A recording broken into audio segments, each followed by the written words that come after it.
following message is transmitted at the request of the Pennsylvania Police Department.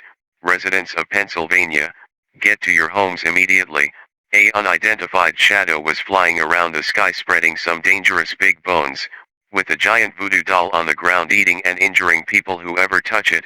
If you see a voodoo doll, back away from it immediately, it will vanish. The Pennsylvania police is dealing this situation.